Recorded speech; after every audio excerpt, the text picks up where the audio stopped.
آج کے اس ویڈیو میں زمزم کی کھدائی کا واقعہ بیان کیا جائے گا۔ وہ زمزم جس کا پانی ہم شوق سے پیتے ہیں اور نبی کریم صلی اللہ علیہ وسلم نے فرمایا جس کا مفہوم ہے کہ آب زمزم میں شفا ہے۔ تو آج اس زمزم کے کنویں کے بارے میں واقعہ بیان کیا جائے گا۔ شروع کرتے ہیں۔ حضرت ابراہیم علیہ السلام کے بیٹے حضرت اسماعیل علیہ السلام کے 12 بیٹے تھے۔ ان کی نسل اس قدر ہوئی کہ مکہ مکرمہ میں نہ سما سکی اور پورے حجاز میں پھیل گئی۔ ان کے ایک بیٹے قیدار کی اولاد میں عدنان ہوئے۔ عدنان کے بیٹے معد اور پوتے کا نام نزار تھا۔ نزار کے 4 بیٹے تھے، ان میں سے ایک کا نام مضر تھا۔ مضر کی نسل سے قریش بن مالک پیدا ہوئے، یہ فہر بن مالک کے نام سے مشہور ہوئے۔ قریش کی اولاد بہت ہوئی، ان کی مختلف قبیلوں میں بٹ گئی۔ ان کی اولاد سے قصی نے اقتدار حاصل کیا۔ قصی کے آگے 3 بیٹے ہوئے، ان میں سے ایک عبد مناف تھے، جن کی اگلی نسل میں ہاشم پیدا ہوئے۔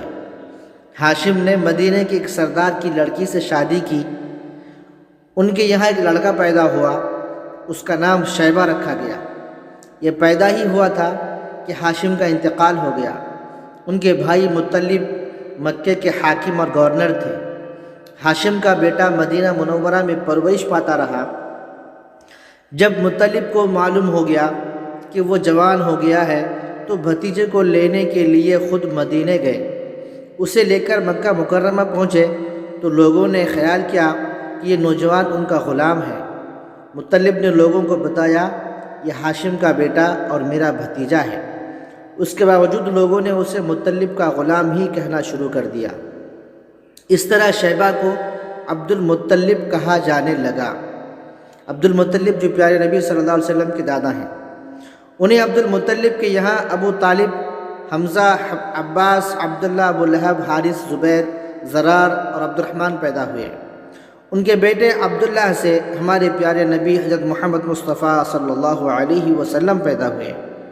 عبد المطلب کے تمام بیٹوں میں حضرت عبداللہ سب سے زیادہ خوبصورت اور سب سے زیادہ پاک دامن تھے۔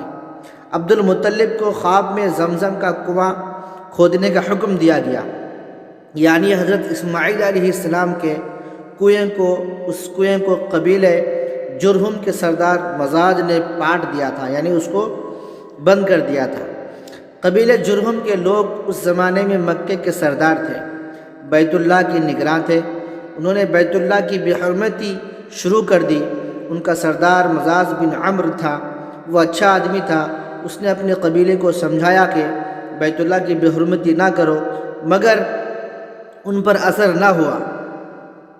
جب مزاج نے دیکھا کہ ان پر کوئی اثر نہ ہوتا تو قوم کو اس کے حال پر چھوڑ کر وہاں سے جانے کا فیصلہ کیا۔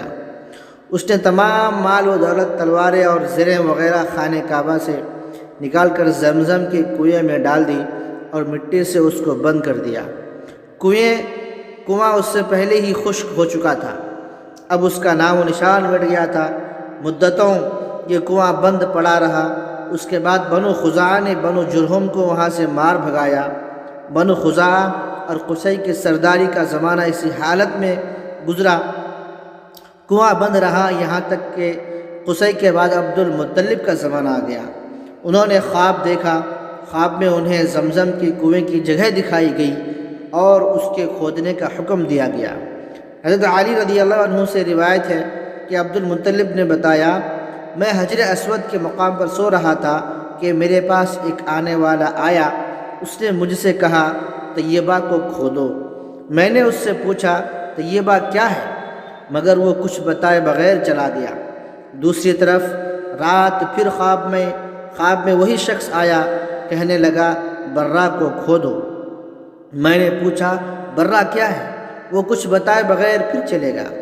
تیسری رات میں اپنے بستر پر سو رہا تھا، پھر وہ شخص خواب میں آیا، اس نے کہا مظنونہ کو کھودو۔